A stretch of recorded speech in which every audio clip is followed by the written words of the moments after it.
Hello YouTube, Dave here again. So this is sort of an overdue video, but I thought today I would open up the Vraska Screaming Gorgon, or Screaming, the Vraska Scheming Gorgon Planeswalker deck from Rivals of Ixalan. So the reason that I held off on this video for so long is initially my fiance expressed an interest in coming on the channel and doing the opening for this deck. But just the timing and stuff never lined up too well, and we're actually going to be going away for the Easter weekend, which is this weekend actually. It starts tomorrow where I live. So I guess it's probably the same everywhere, but anyway. So we're going to be going away, and I would like a chance to actually get to use this deck, because whenever we go to visit like her parents, I have a friend that we used to get together and game with, so whenever I go down, I try to make sure that we can get together, and I really want to try this deck out. So I'd already done the Angrath, the Minotaur Pirate. I already just kind of opened this up here, but we'll just take a quick look at the artwork here. Oh, and there is a bit of a glare. And we have Vraska, the Scheming Gorgon. Lead the vampires of Ixalan to victory as you drain life from your opponent. Magic the Gathering is a strategy card game. Start playing with this battle-ready deck. Contents ready to play 60-card deck, 2 booster packs, a deck box, a strategy insert, and a rules reference guide. And just sort of as an aside, I honestly don't know how many more of these decks I plan to get. Initially, I wanted to get the Planeswalker decks for each of the sets going forward, but honestly, running out of places to store these. I'm running out of boxes to carry them in, and I feel like I have sort of enough variety. So I do plan on getting at least one of the decks, if not both, from Dominaria. I was considering getting one of the standard decks. I don't know, I can't remember what they call it now. I don't know if it's Standard Showdown or whatever they want to call it. But they are making some pre-constructed decks for standard, and there was one that I was thinking of getting. I don't know if I'm actually going to get that now at this point, but I'm kind of at the point where I just don't know how many more of these I plan on getting. So like I said, Dominaria I will try to get, but that may be the last set unless there's a Planeswalker that I really want to get. So anyway, let's go ahead and just open this up.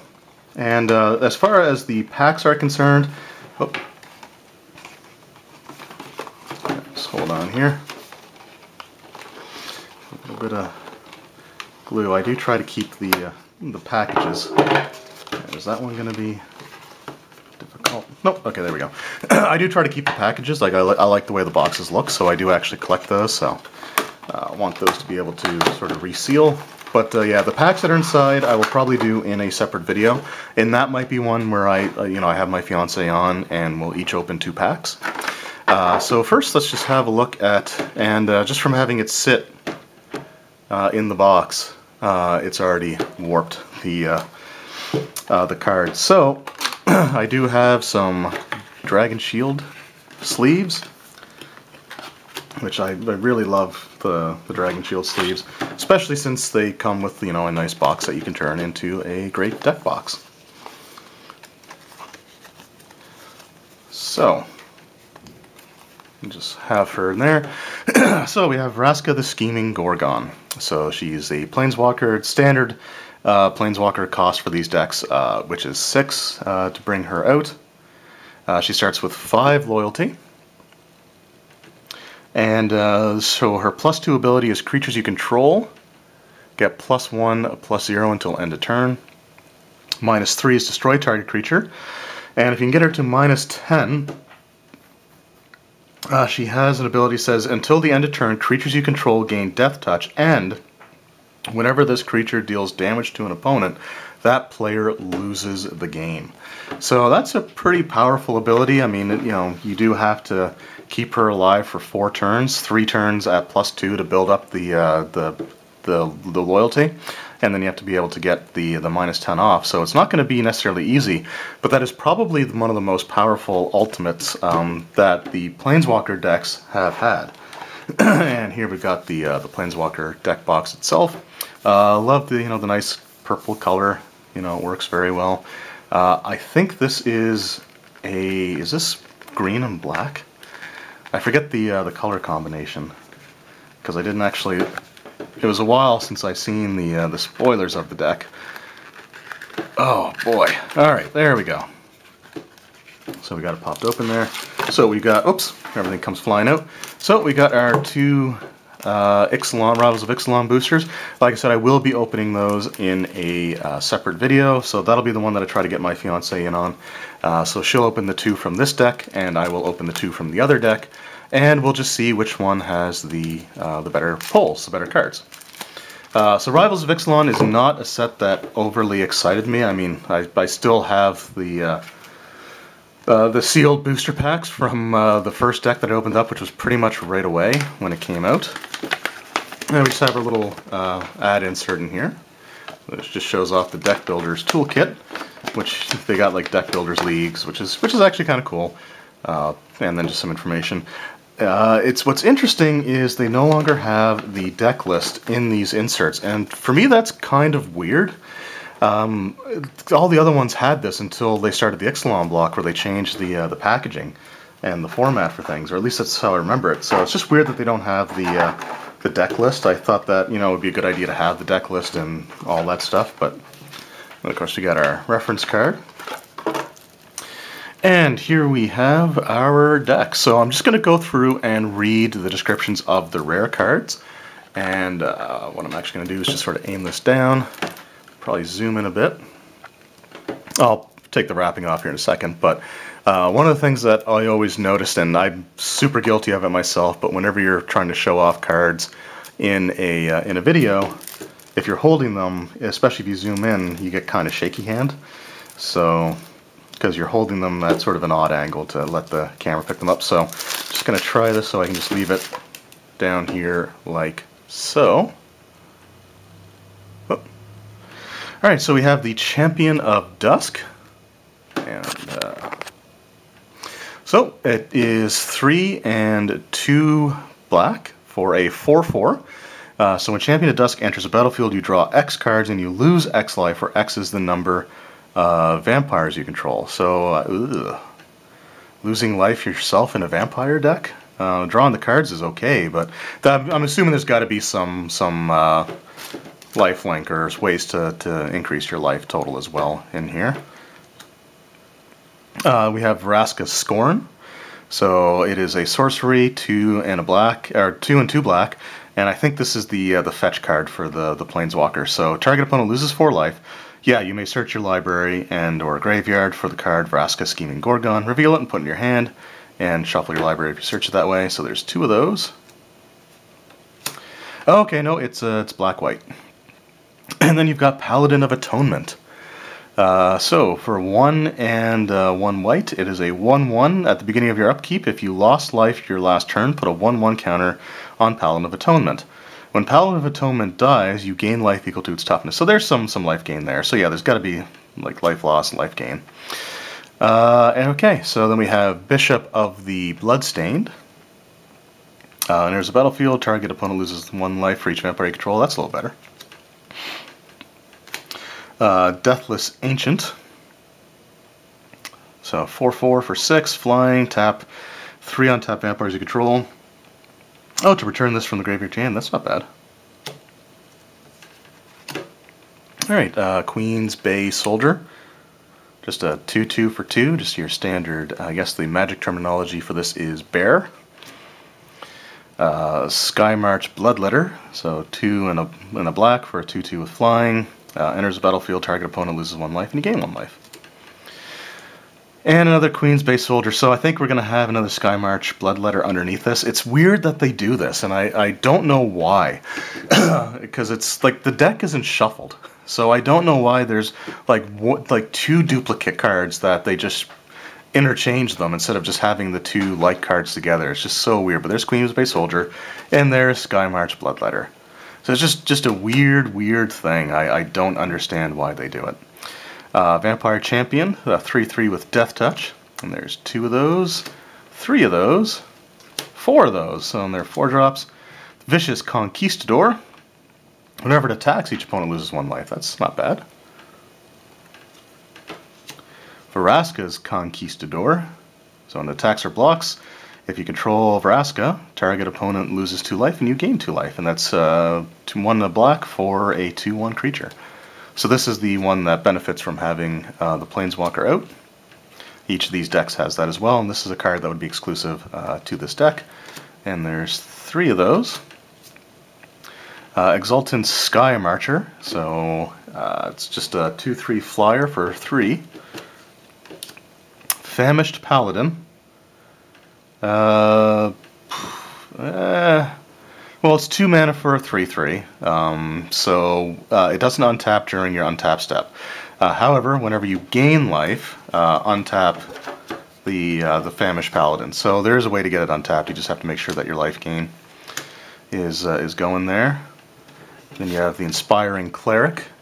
Enters a battlefield, you gain 4 life. Skyblade of the Legion, a 1/3 flyer for 2. There's 2 of those. Legion Lieutenant, so it's a white and a black for 2/2, and other vampires you control get +1/+1. Gilded Sentinel, and there's 2 of those. 2 of those, yep. Alright, and then we've got our dual lands, Forsaken Sanctuary, so it just enters tapped. You can tap it for either a white or a black, and there's probably 4 of those in here. And, oh, this is actually not reprinted for the... some of the dual lands are reprinted specifically for these decks, but this one's actually part of the set. Alright, and then we got our swamps and our plains. So we're just going to go through... And I think, oh no, this so this one is, this art here is, I forgot I was zoomed in. This art here is the Rivals of Ixalan set, so it looks different. And then you've just got the, I think they replaced the Jace land, so in Ixalan, each of the lands had 1 card that had Jace somewhere in it, and I think for the Rivals of Ixalan, each color has a brand new land that replaces the one that had Jace in it. So you just got the other swamps here.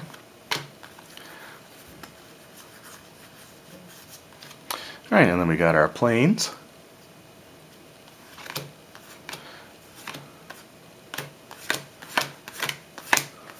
Alright, and then we've got our spells. So these decks are always pretty creature heavy. I don't mind that necessarily.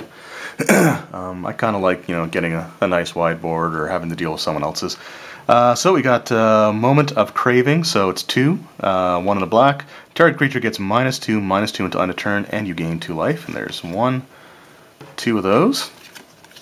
There's Recover, 2 in a black. Return target creature card from your graveyard to your hand. And alright, sorry about that. I ran out of space on my camera. So it's the Easter holiday is coming up, so Good Friday is tomorrow, and we're going to be out of town, so trying to get a few videos done, and Monday's going to be a holiday, so daughter will be home from school, so I won't be able to record then. So I was trying to get a bunch of things done, and I thought I had enough space, so I had to go and transfer everything over to my laptop. There's only a few cards left, so let's just get through them. So Recover, I don't know if it cut off while I was talking about that or not, so it's just 2 in a black. Return target card from your graveyard to your hand and draw a card. So there's also some card drawn here, which is nice. Bright Reprisal. Destroy target attacking creature, so 4 in a white. And draw a card. Moment of Triumph, there's only one of those. Moment of Triumph. Target creature gets +2/+0 until end turn, and you gain 2 life for 1 as an instant, and there's 2 of those. Alright, so that is that. So it's kind of interesting. I have the Explorers of Ixalan game as well. I'll just zoom back out here. Which I still need to do a video on that, actually. I tried to record an unboxing of it, and the video got screwed up. But when I first got it, actually. So I've had it, I've sleeved it up. I actually got a chance to play the game. And what's kind of interesting is that the 4 Planeswalker decks for the Ixalan block all have the same archetypes as the 4 decks that are in the Explorers of Ixalan game. Now, the Explorers of Ixalan games has different deck compositions, including some really nice reprints like Rancor is in there, and Day of Judgment's in there, and Time Walk, I think is the name of it, is in there. So there's a lot of really nice reprints. in there.